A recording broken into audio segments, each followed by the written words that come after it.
Mr. Speaker, the Prime Minister of the Republic of India.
Members of Congress, I have the high privilege and the distinct honor in presenting to you His Excellency Narendra Modi, Prime Minister of the Republic of India.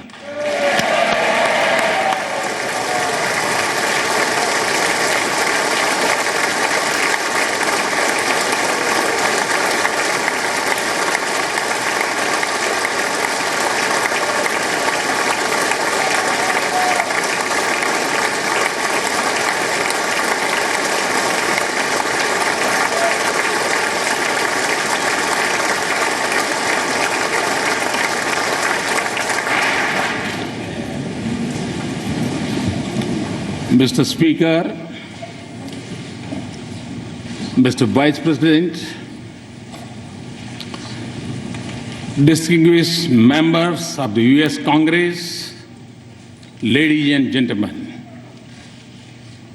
I'm deeply honored by the invitation to address this joint meeting of the US Congress. Thank you, Mr. Speaker, for opening the doors of this magnificent Capitol. This temple of democracy has encouraged and empowered other democracies the world over.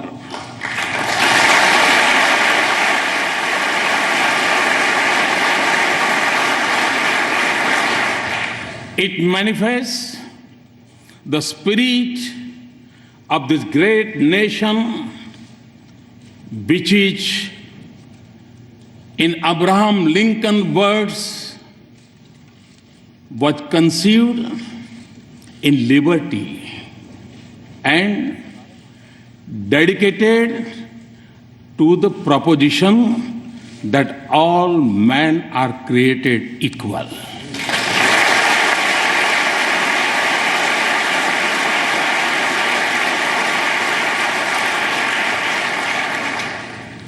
In granting me this opportunity, you have honored the world's largest democracy and its 1.25 billion people.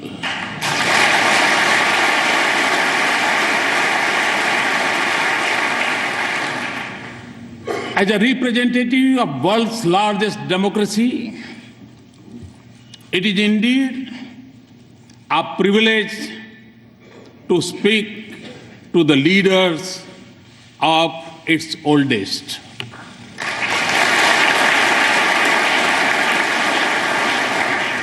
Mr. Speaker, 2 days ago, I began my visit by going to the Arlington National Cemetery, the final resting place of many brave soldiers of this great land.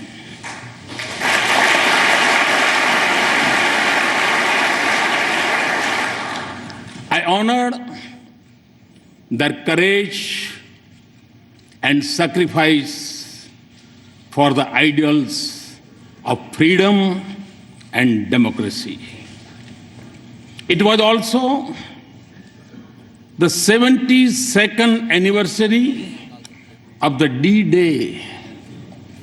On that day, thousands from this great country fought to protect the torch of liberty.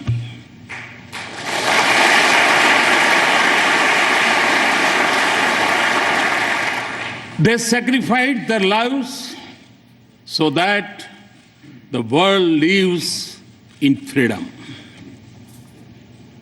I applaud, India applauds the great sacrifices of the men and women from the land of the free and the home of the brave in service of mankind.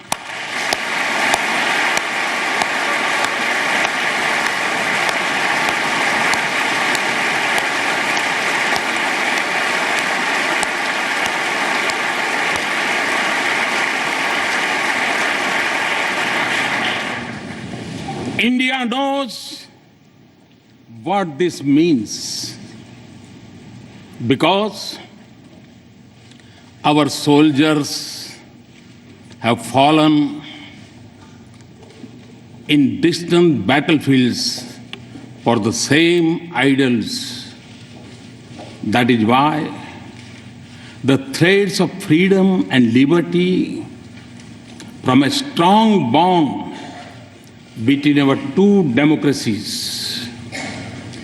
Mr. Speaker, our nations may have been shaped by diverse histories, cultures, and faiths. Yet, our belief in democracy for our nations and liberty for our countrymen is common. The idea that all citizens are created equal is a central pillar of the American Constitution. Our founding fathers too shared the same belief and sought individual liberty for every citizen of India.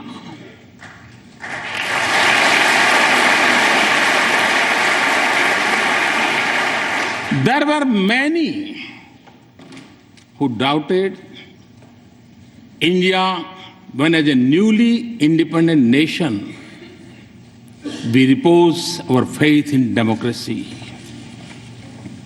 Indeed, wagers were made on our future, but the people of India did not waver. Our founders created a modern nation with freedom, democracy, and equality at the essence of its soul. And in doing so, they assured that we continue to celebrate our age-old diversity. Today, across its individuals and institutions, in its villages and cities, in its streets and states, are anchored in equal respect for all faiths and in the melody of hundreds of its languages and dialects. India lives as one. India grows as one. India celebrates as one.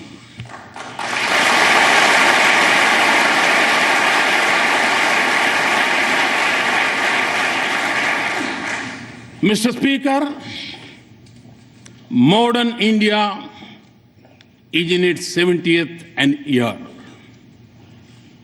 For my government, the Constitution is its real holy book. And in that holy book,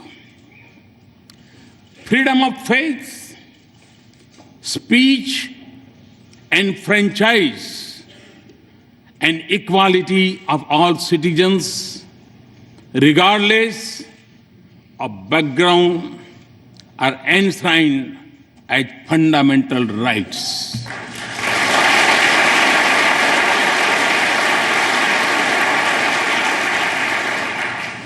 $800 million of my countrymen may exercise the freedom of franchise once every 5 years. But all the 1.25 billion of our citizens have freedom from fear, a freedom they exercise every moment of their lives.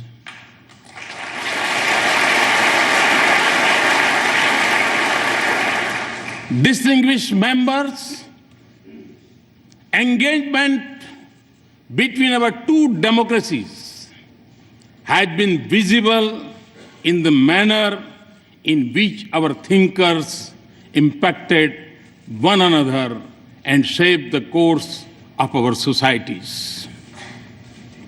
Thoreau's idea of civil disobedience influenced our political thoughts. And similarly, the call by the great sage of India, Swami Vivekananda, to embrace humanity was most famously delivered in Chicago.